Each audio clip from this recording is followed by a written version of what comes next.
I think that they were meant to be. I know Ja Morant this was supposed to be his shoe, and then he effed around and found out, and so he's not. These aren't his anymore. So, but yeah, the Air Zoom Turbo is what it says. I mean, what's cool is that, like, yeah, there's not a swoosh on there. I think that was on purpose to kind of put Artifact on its pedestal, but it's very clear that Nike's all over the shoe. You know what I mean?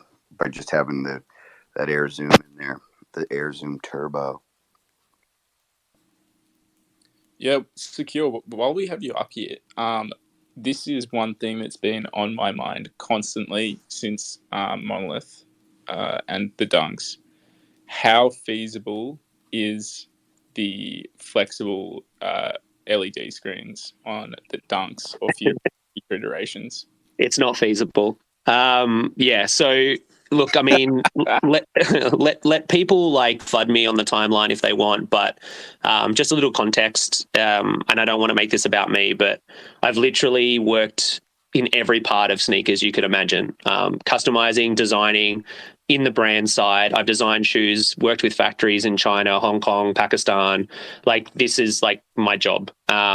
So yeah, I've actually also like previously invested in a company that was designing like wallpaper, basically LED screens. So like, this is literally the definition of like my home ground.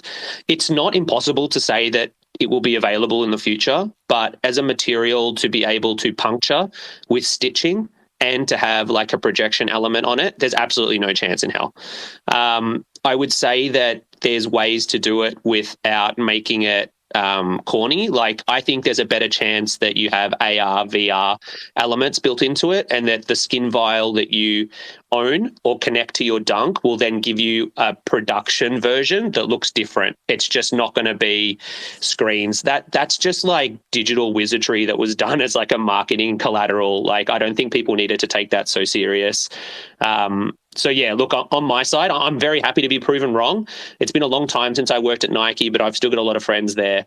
I know like some of the amazing secret sort of things that they're working on, which are going to be insane when they come out in 5-10 years, but this is not one of them. You can probably get a little screen if we're trying to like find some sort of hopium, if you're dedicated and obsessed to the screen idea, there's a little way that you could probably get one built into like the tongue tag and stuff. Like, you can get some really small versions of it, but as a material to wrap around the shoe, there's 0% chance. You just shattered Riz's dream. That's all he thinks about. I think I've got to sell some of my 74 skin vials now. I'm depressed. Forge the I think the skin vials will allow you to forge that model of the shoe. So that's a super valuable access pass, because they're going to drop the CRLs. The hype we haven't even gotten to max hype on the CRLs, because what's going to happen is they're going to drop the Air Force Ones, and then people are going to really go fucking bananas, and then they're going to tell us what these things do, and I guarantee that these shoes represent so the Animus needs elements infused in it during the incubation. So part of the move to earn feature will be, like, Space Matters will infuse a different element, its own element, into Animus. So if you have an egg and you have Space Matters, you're going to have a very unique Animus. And you won't have been able to achieve that look or whatever it produces unless you had the Space Matters on foot. So yeah, we've kind of known for a while that those LED screens were just for digital purposes, really. But for physicals, I think you got to go with what Secure is saying, and just realize that we're going to have, the vials will be based on, producing, what comes out of the physical. If that made any sense. It makes perfect sense, Baron. And like, the one thing I will say, if you are disappointed with my feedback, and please note that I do not work for Artifact, is that I wouldn't get down about the screens specifically at this stage, because like the Air Force Ones, I would say if you were to name the top 5 shoes ever made by any brand ever, just based on popularity, volume sold, and we're going to take away cheap shit, like, you know, and just go like, what's the Mount Rushmore? Dunks are arguably up the top of the list. And the fact that Artifact will have their own dunk, just like the Air Force One, I think is something to be extremely excited about. If you're a sneakerhead and a sneaker collector, dunks are a staple. If you look at SBs, for example, you know, let's just pick, you know, the, what was that ice cream? Ben and Jerry's dunk, right? There was like 40, 50,000 pairs of those. And what's the resale on those at the moment? I haven't checked for a few months, but probably still like $1,000. If you have a rare skin vial and you have a dunk, once the mainstream catches on to this, like you might have one of like 1,000 or one of a couple of hundred. There is massive upside on getting a manufactured skin vial applied dunk, even if it isn't an LED screen. So I don't want people to be like super connected to the LED screen concept. It's taken them the best part of 13 to 15 years to get auto lacing right. LED screens, we're a while away, but it's not something that will never happen in the future. But when it comes to like selected shoe models, it's not like you're getting a Blazer or some weird 6.0 shoe they're bringing back from like the archive that no one cares about. A dunk's a dunk. Like it might as well be a Jordan 1, right? Like they're that big. So I still think I've said from the very beginning that I think the crypto dunks are arguably one of the, not financial advice, best investments in sneaker world when it comes to NFTs, because it's the first official Nike NFT.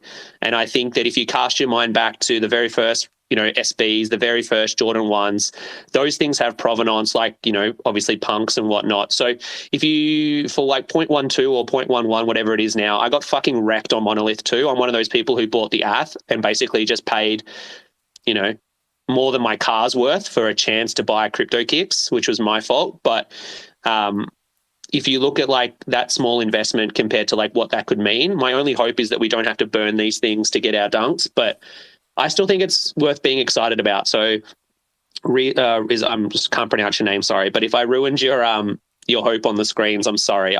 There's a small chance I'm wrong, but I'm pretty confident I'm not. Nah, all good, mate. All good. As long as vials have some use, I'll be sweet. Just a quick pivot. Just want to say, hey, Tino, Bombay, Prez, Wayne, Felon, GT4, what's up? Thanks for stopping by. And we got Murder up on stage. Murder, how you doing? What up? What up? What's good, everybody? Not much. Everybody, I like to hear the legitimate talk about the screens. Little touchy subject, people think, but yeah, man.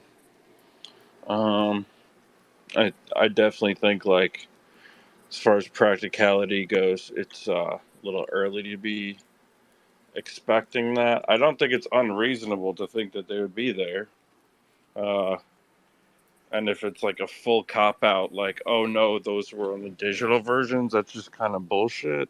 But it's not like people are going to want these shoes regardless at the end of the day. So, you know, they'll get away with it. But, yeah, sure. For sure. I think. I mean, they look sick. I don't think that they should do anything with the vials. I think they should keep it one shoe and keep the vials for digital for now, like until they have a physical use. They like, I don't see too much of a point in making different colorways. They should just keep it simple and deliver like in a timely manner, like not 9 months out or whatever from announcement. I think that might be probably what it's going to be, though. You know, like, we're probably going to be buying shit and then getting it in hand like almost a year later. I don't know much about the like Nike supply chain. Secure would probably know more, but I think probably like prepaying and then getting stuff 8 to 10 months later is probably going to be stock standard, I think. Yeah. So basically, I won't bore you with too much because I think I've done that to all of you already, so apologies for that. But basically, I would say for anything not considered a sample run, 12 months is very fast. Most collabs take 18 months to 2 years to get across the line. Now, you can do all sorts of things to accelerate and prioritize it with the factory, but your factory space is pre-positioned at a minimum 12 months in advance. I literally do basically that for a job. So if you don't plan your factory capacity 12, 16 months in advance, you've got no chance of pushing shit through. So I would say that this leaves the entire sneaker scene in actually it's the biggest problem with sneakers and NFTs. And you can see it with the Gutter Cat drop for Puma. They didn't quite mint out. So now what happens to the rest of those Gutter Cat shoes? Because they were pre-produced. So you either take the risk of pre-producing the stock and hoping that it sells out and then sitting on it if it doesn't, or you have to accept the fact that at a very best case scenario, you're going to be looking at about 12 months. Now, you might be sitting there thinking like there's lots of NFT sneakers coming out. Well, of course it is. It was all arranged in the bull market 18 months ago and it takes that long to get shit out. You'll be able to see NFT sneakers in Foot Locker at the start of next year because those deals were signed off at the end of 2021, early 2022. So I would say that, yeah, it's likely going to be at the very, very, very best, fully aligned, pre-positioned in advance timeline, probably 6 to 8 months. I think you're looking longer to 10 to 12 months on a turnaround on pre-ordered stock that's not pre-produced. That's thanks for that. That's really helpful. Yeah, I think it's sounds like it's a long time in the waiting. Yeah, Murder, go. Well, one thing they have an advantage of with this whole thing is like they have the numbers from before. They know what money is in a lot of our wallets based on our holdings and things like they know what money is like the average that we'll add to the wallet. They have different factors there. And then shit, I had another fucking really clever thing. Murder. The challenge slipping. Murder is they don't have your size. That's the key problem. They do have our size. We registered it all already. Oh, did you have to register? No, but they don't have on artifact.com. We register all our sizes. Yeah, but dude, I didn't secondary. Order. Yeah, man, I ordered so many different sizes. I have size 3.5, size 5.5, size 7.5, size fucking 14s, size 11s. Like, it's, the whole business model is pre-order so that they don't have any wasted inventory. I mean, and once you get in kind of in the process, like just like what's happening now, the first 9 months is the hardest, right? But now we have shoes coming like one after another after another.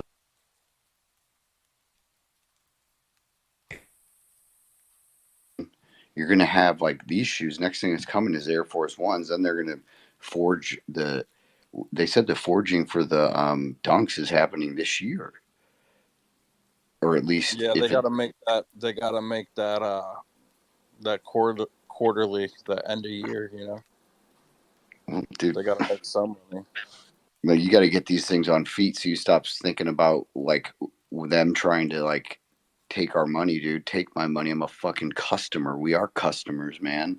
Like, we're not investors. We're not like. Well, I mean, there's legit stuff about that just doesn't get brought up because it's kind of like looked down and shunned upon to like bring anything up. But like they did release products that we were not like.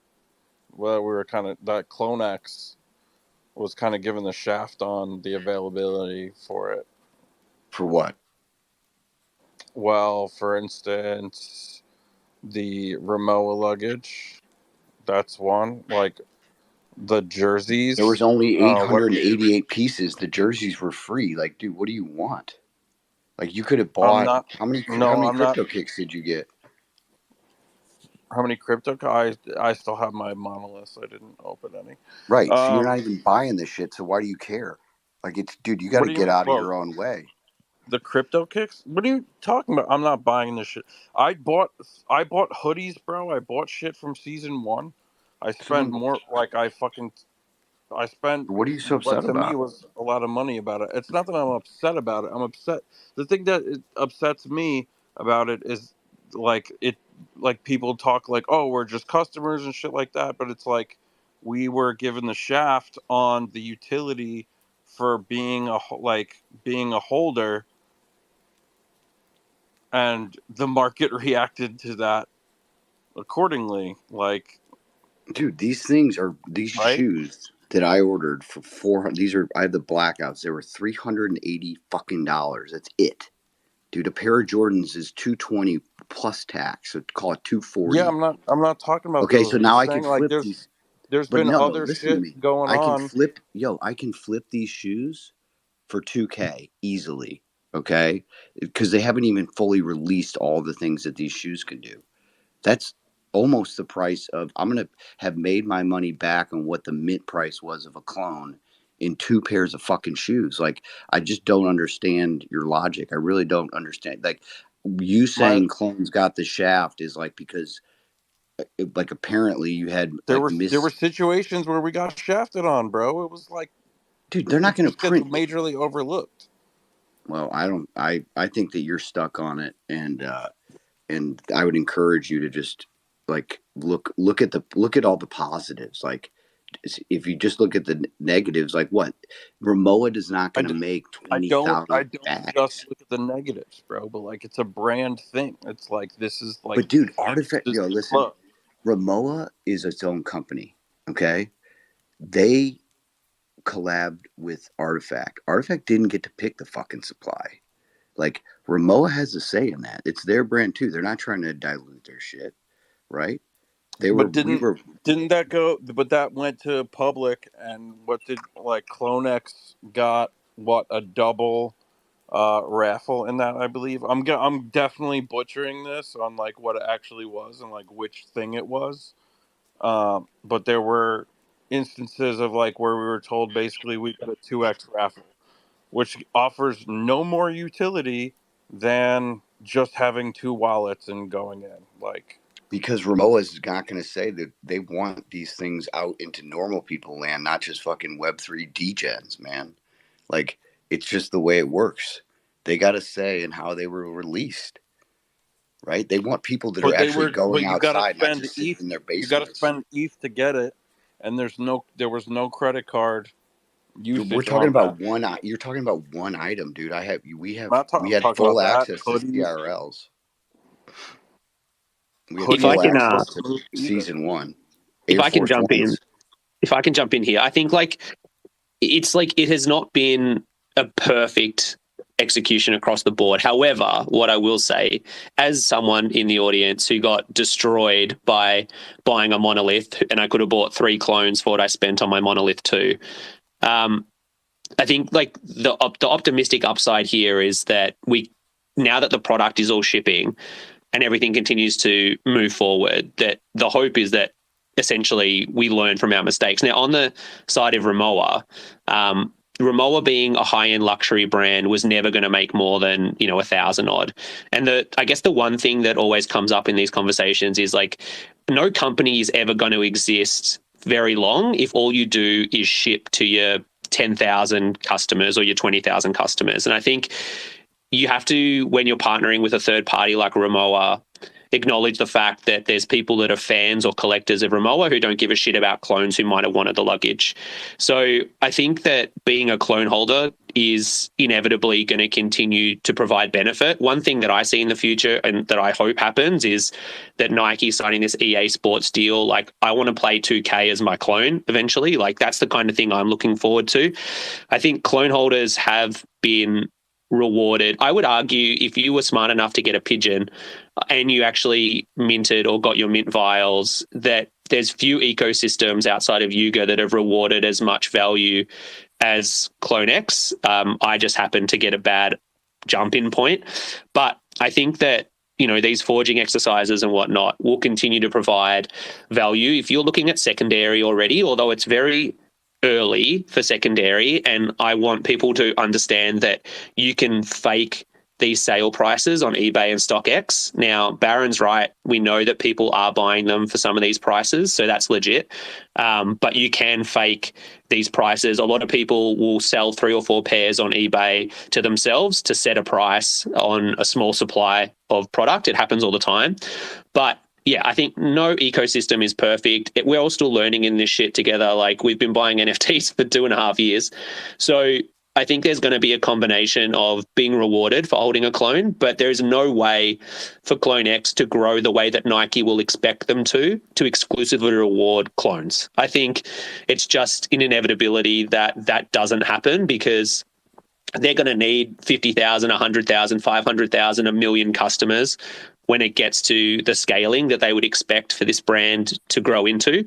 So maybe you get early access for 24 hours, or 500 clones are randomly picked to be able to participate in things early. But yeah, there's going to be some sort of compromise in this as we move forward, because like, I think there's this like mindset in NFTs where if you own a PFP, you always get value and access. And I think that you will, if you're lucky, and those numbers will scale up and down. But if you look at, the way that a few other companies are building in this space, like, I kind of look at it as an early access pass at best, and then anything on top of that, you're being a bit lucky. So did I say NBA 2K, NBA Live? Thank you, Posty. But yeah, I think nonetheless, the Ramoa thing, yeah, it was a bit up in the air. Monolith a bit up in the air, but yeah, I don't know, man. I still feel like, if you're connected to Nike in the long term, you're going to have enough wins here. Yo, just quickly, if you want to speak, request up. Don't worry about putting your hand up. Just jump in. None of this putting your hand up bullshit, right? Cheers, guys. Love you. Word. I want to say that... Murder, go ahead. Murder and I are friends, by the way. Like, dude, Murder onboarded me to clones. I bought my vials, and then he was one of the guys in the Discord that fucking helped me out. I'd never bought crypto before. It was my first NFT. My artifact brought me here, man. I saw the shit on IG, and so I just want you guys to know that, like, I know that he and I go way back, and so this is not dude, clones are clones, man. We're all family, welcome home type thing. And I love you, my guy. Go ahead, Murder. Love you, brother. Definitely no love lost here. It's all respectful disagreement, and we can bicker like brothers about it, because me and you were tight like that. But yeah, I mean, it's kind of like my view that the exclusivity is like in the package, you know what I mean? Like, that's like the draw. That's the thing that makes the brand, is like, if you want this stuff, you got to have a clone to get at least like first dibs on a run, like, not to say that should we be the only ones to do it. Like, we should get it, like, if it's a big run, we should have like the first dibs, maybe get it sooner, stuff like that. Like, that should be it, because Nike's been a company, if it was all about the numbers and the volume, then they would do bigger runs on a lot of these collabs that have, I mean, like, like, they've definitely upped the production. Like, they used to do more low production runs with these collabs, but I mean, it's still exclusive and it still sells out, but it sells out mostly to secondary buyers, and the rating, like, they would grade like how the design or colorway of the shoes went based on secondary sales. I mean, like, Foot Locker owns, what is it? Oh gosh, what did they buy? Foot Locker owns Goat or something like that. It's not Yeah, Goat. they bought Goat. Yeah, Goat? they did. Okay, yeah. So, like, Foot Locker, the company who's been known to backdoor this shit in the first place, has bought a secondary thing. Like, yeah, it's probably so they can, obviously get it on the market, but like sell it on secondary themselves and get more profit by holding the stuff longer in backstock. And just on the side of that, yeah, there's if Foot Locker ever get caught backdooring Nike product, I can't explain to you how bad that will be. It would be like, it would be catastrophic. But so my prediction basically for the way these things move after the dunk is that clone holders will get early access and there'll be general release articles that go to regular stores. I think probably in 12 to 18 months, there'll be artifact bladed Air Force Ones sold at stores like Kith, because this has to scale. And basically, as a holder, you'll get early access to like a special color or something that is redeemable for you as a clone holder. But yeah, I would say we're kind of in that Goldilocks zone right now where they're trialing newness, they're experimenting, they're putting their business case to like amplified use. They're seeing what they can and can't get away with price wise. They're testing their production speed to market and the market's response. SneakerCon is going to be huge because the response that SneakerCon gives people on social media and the reaction to that is going to be the impetus for like the next step of where they go. But I reckon in like 18 months, guys, like, I mean, if you just look at a basic business model for the swoosh, and like I got my job there in like 2003, so it was, I was there for a while, but it was a while ago. Like this will scale pretty quickly, and yeah, I think we have to get our heads around not getting everything because we're a clone holder, because they will have to scale it. But I think we'll get access to like cooler versions if that's the case. But yeah, I think it's rad, like nonetheless. Yo, I bet they drive value back into clones within 6 months. Just mark my words. They're going to blow this hype, and then they're going to drop something that has to go through clones, and it's all going to pay off. You guys want to hear something? Yes.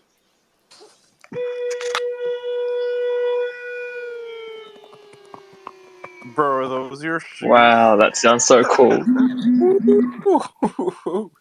Shit.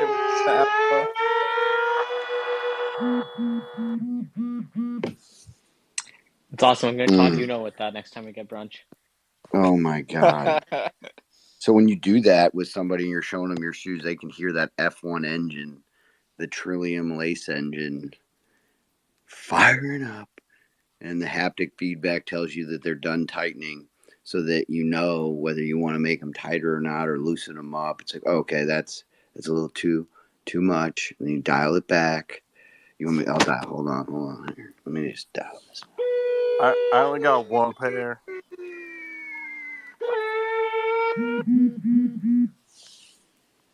Oh my God. Yeah, I need those. Quick shout out to Nate. Nate's an Aussie clone that's listening in.